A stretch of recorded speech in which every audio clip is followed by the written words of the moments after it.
Welcome to Subramani. Uh, One question which everybody keeps asking constantly on the media is, should you pick stocks on your own or should you invest in a mutual fund? One argument against picking stocks is it's a full-time job and it is very difficult to do. So you have very many fund managers who are unable to beat the index. So you should not pick up stocks, but you should invest in the index, or you should invest in a mutual fund.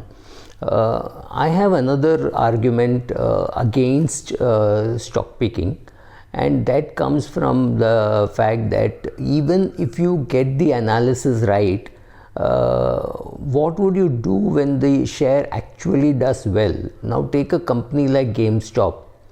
Or you take something similar which happened in India. You bought a share at 10 rupees or 20 rupees, and you thought over the next 3 years or 4 years, if it can double and it goes from say 20 to 40, you will sell it off, right? So you bought the share, it went to 40 in say 6 months, right? 20 became 40 in 6 months.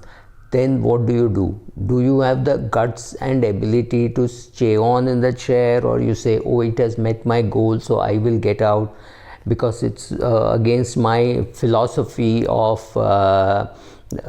staying on beyond reaching my goal, and therefore I'll say. Let me give you one example in my life. I bought Apollo Hospitals at 9 rupees because I thought it was a great dividend yield, obviously long back, maybe in the previous century. And then it went up from 9 rupees to 135 rupees, and that I thought was a sensational 15 bagger, and I sold because the very purpose of why I was buying was because it was a great dividend yield share, and it had reached my target and it was no longer giving me a dividend yield, and so I sold off. Having sold off at 135, I didn't know, then it went up to 500. I bought again at 500, sold at 700, bought at 800, sold at 900. I did a lot of transactions and always I made money in that. But last I must have sold at about 1700, and after that I have not entered the share, and yesterday I saw the price very close to 3000 rupees, right? So the question is, yes, you will buy some good shares and you will hold on to some, but you will not hold on to everything. You will hold on to some, and some you will say, oh, I bought this for this particular reason, and therefore since that has been met, I should sell off. Take something like GameStop. If you had bought it at $10 and you thought it should go to $20, when it went to $20, did you sell? Or when it went to $110, did you sell? Or you started fooling yourself into believing, no, I think some value is there, something which the market is capturing, the market knows something which I do not know. We keep telling ourselves all those lies, saying that, look, this share is actually a great share. I have picked it up at 10 bucks or 20 bucks and now it has reached 130 and I think it's a great buy. That is a lie that you're telling yourself. You got lucky and you bought it for a completely different reason. For example, like Ramdev Agarwal talks about Eicher, and he says, I bought Eicher for the trucks. I made money because it sold motorbikes, right? So these things happen. How do you stop fooling yourself saying that, no, I think there is great value in this? That is one big worry. Second, there is no harm in picking stocks, but when you pick stocks, there is one thing which most of us lack, and that is rigor in calculating returns, right? So some share which has gone from 10 to 20 in 3 months, obviously it has given you sensational 100% return in 3-month period. I'm not extrapolating it to 400% per annum kind of a return.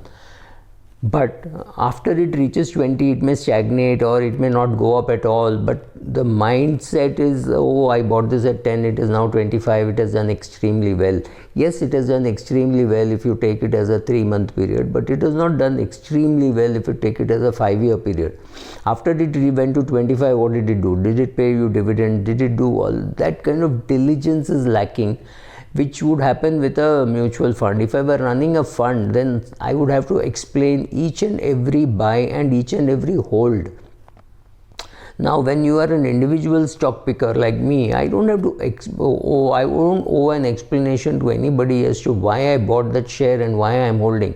For example, I brought GMR Infra at 69 or sorry at 71, and I thought it was a good buy because somebody told me it was a good buy. But when I came home, I called up my regular broker and I said I bought this share because I was told it's a great blah blah blah. He said, this is absolute nonsense, you will sell it off tomorrow. Now, I had bought 5,000 shares and I sold off 4,000 shares thinking, yeah, let me book my loss of $2 and get out of it. So, I got out of it. But after that, I still held on to 1,000 shares. What if my broker was wrong? What if I was right? And then I completely wiped out. I sold off on the way down at some 52.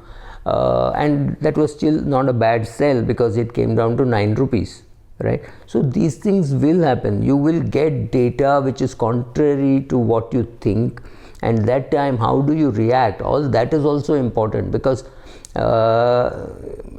you do not know whether the fall is temporary or whether the fall is permanent. You bought a share at 71, it has fallen to 52.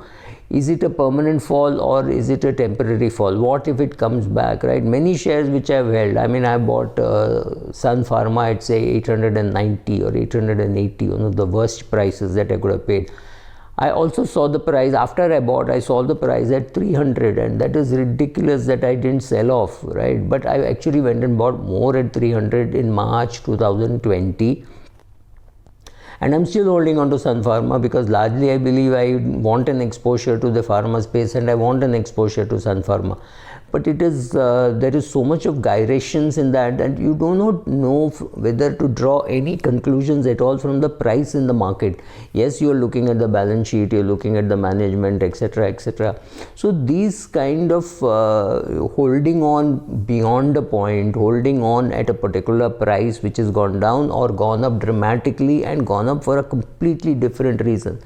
The iShare did not go up because the trucks were doing well. iShare was doing well because of the motorcycle, and therefore the price was going up.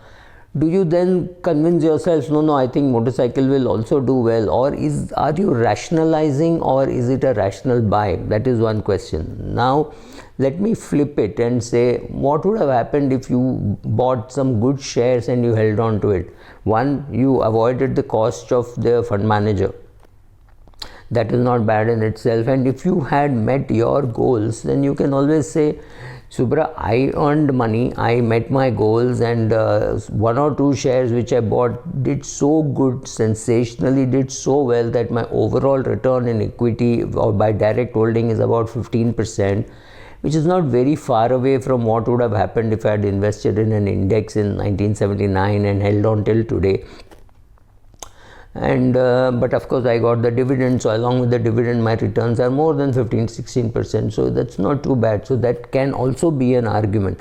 So when you are trying to invest on your own, keep 2-3 things in mind. One, make rules and regulations very strictly and follow them. For example, I have a rule which says 10% downside on a trading stock and I'll sell, and 25% downside on a investment stock and I'll sell. I just have got to sell. I also have a rule which says after 6 months, after buying, and after 3 months or after 6 months, if the price has not moved for whatever reasons, I will sell, because obviously something is wrong with my theory, nothing is wrong with the market, right?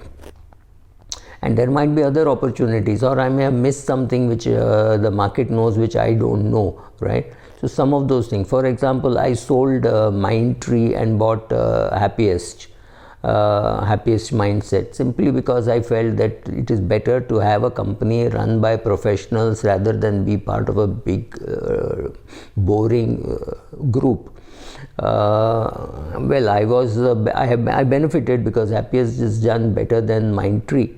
But also I bought shares of Fortis Hospital, and Fortis has of course done well in the last 1 year, but my Apollo Hospital has done much better. Apollo Hospital has gone up 150% and Fortis has gone up 75%, not cribbing about 75, but the market leader did better than the market laggard, right? So all these things will happen, all these things will keep bombarding. I need a lot of time also to sit and think. I need time to sit and think and talk.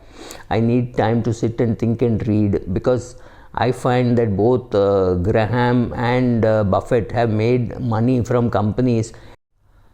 I will be doing a separate video on Graham and Buffett making money on a company called Geico, Geico, and that would not have fitted into their rules of value investing, or how Buffett has made money in Apple, which does not really fit into his value investing, right?